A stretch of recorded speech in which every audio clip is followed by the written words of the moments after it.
Hello, Take Notice viewers. Have you heard about the romance scam? Stay with us to learn about a scam that has affected over 25,000 victims. Hi, I'm your host, Dan Lawson, and we are happy to have a very special guest, our San Mateo County District Attorney, the Honorable Steve Wagstaffe. Great to have you back again, Steve. Thank you. Well, let's start off with some of these vehicles like internet and emails. And what are some of the most obvious signals that would help us better detect that these are scams? Yeah. There's some obvious clues, and I haven't spoken to a person who has not received a call or some sort of a message with one of these scams. I've received them. I seem to receive them constantly. And one of the common things will be it's claiming to come from, be it the government, the IRS, state franchise tax. They're calling from some Homeland Security, and they'll say something, and they'll say they need you right now to pay money. That's 100% of the time. Not now and then, 100% of the time. That's phony. Hang up on them right away. Another common thing will be where you get a robocall or sometimes a real person who says, you need to call now. You need to dial this number right now because there's trouble. Never exists. There isn't any organization, whether it be the phone company, the electric company, it doesn't matter who. None of them operate in that fashion. Those are always phony. But the sad part is there are literally thousands of people who fall for these scams. I love the one where, and if you don't, the cops are going to come get you. Yes. The cops are going to get you. And unfortunately, my mother-in-law was a victim of that too, and thought it was her nephew who was in trouble and needed money. But yeah. That's also a very common one that you mentioned, is the call that comes and said, your nephew just got arrested because he failed to pay a bond. Was that the one? That was the one. 100% of the time. Those are phony. We've had the ones where people will receive phone calls from somebody saying, you know what? Grandma, who is this? Mm-hmm. And then the grandma guesses, is that you, Johnny, her grandson? Right. And they immediately take on the personality and play like it is and say, I need money real badly. That's exactly 100% of the time, that's phony. Yeah. It is a fake. But again, there are people such as your mother-in-law who probably lost some money over it. Right. Now, you touched on this a little bit already in your previous answer, but another group of frequent scams are telephone calls wanting charitable donations. Money sent via credit cards, Western Union. That was the one my mother-in-law got stung with, and that was the Western Union. Although the first one she went to, they said, no, this is a scam. So she went to a second one. They said it's a scam, but then she insisted, and they went ahead. But they want bank account numbers to make bank transfers to you. They want to send money to cover processing charges before they send you the big jackpot bundle, and calls that say you have a warrant out for your arrest, which you just discussed, right? And they'll get you out of that. They'll be able to part you with your money in so many days to avoid getting arrested. Could you comment a little bit about some of those? Yeah. Yeah, it's what you just mentioned, and they're total scams, but it's not days. They do it in minutes. With credit cards, for instance, credit cards, they want your credit card number to make a contribution because we're collecting money for what sounds like a very worthy cause. Never do it. Nobody should ever do it in that fashion.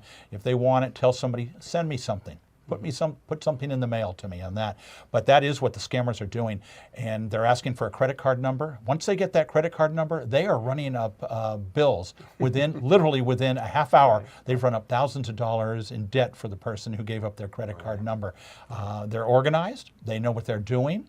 A substantial part of the time, they're overseas and they're untouchable. Yes. And that's the big problem. And that was the case with my mother-in-law. They were in Middle East somewhere. Middle East, we get Middle East, we get Eastern Europe, we get down. Honduras seems to have a lot down there, and there's just simply nothing, whether it be local prosecutors as myself or the federal prosecutors. There's just nothing we can do to get at these people.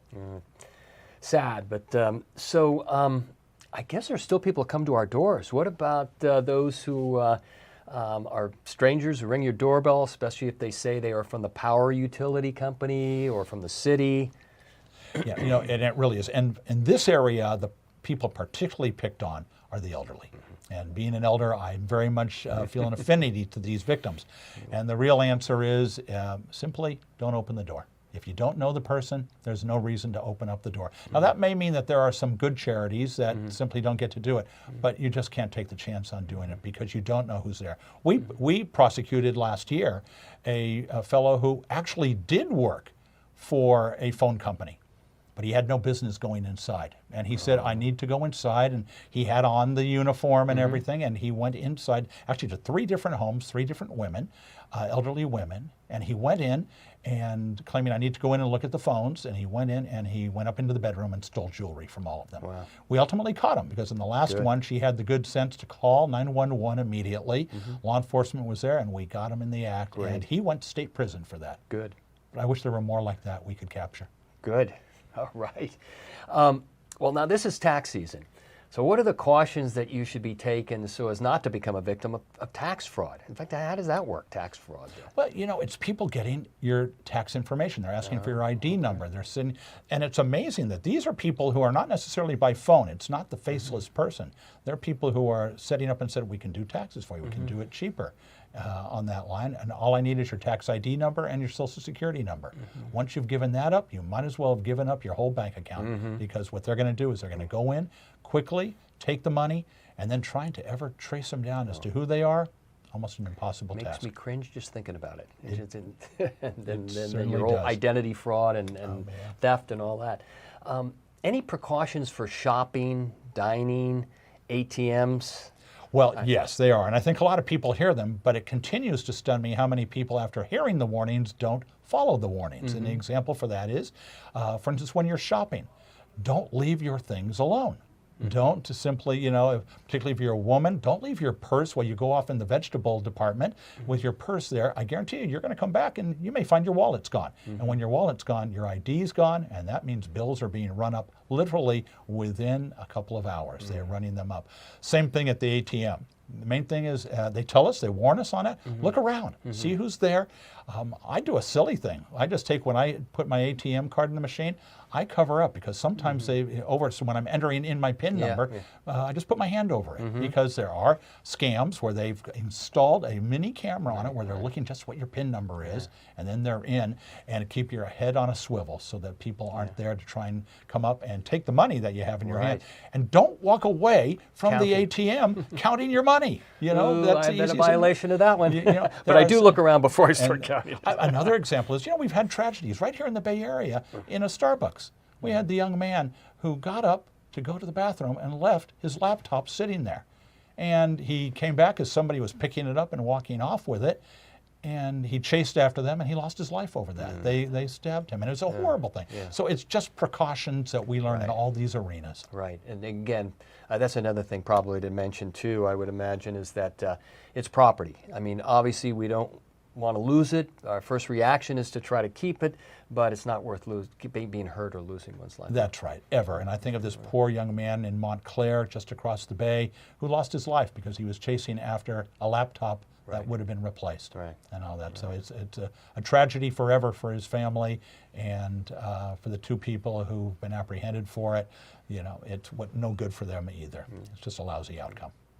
Well, now to discuss the teaser we had at the beginning of the show, and that was that a recent report indicated that over 25,000 people nationwide have been victims of the romance scam.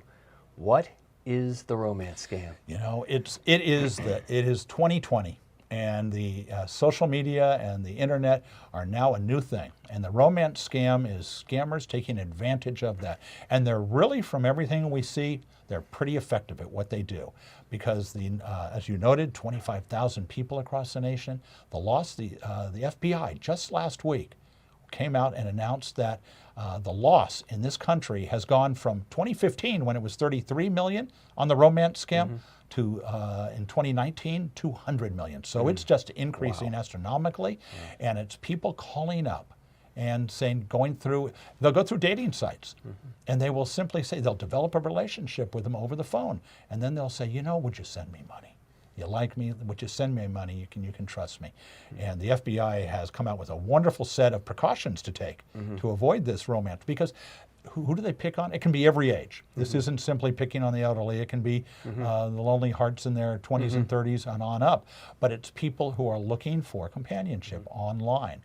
And these people will go there and they will take on identities. That person that the young man might be online thinking he's talking to through the internet with a wonderful woman might be a 60-year-old man who's a complete fraud on that line. And their singular goal is to get money sent.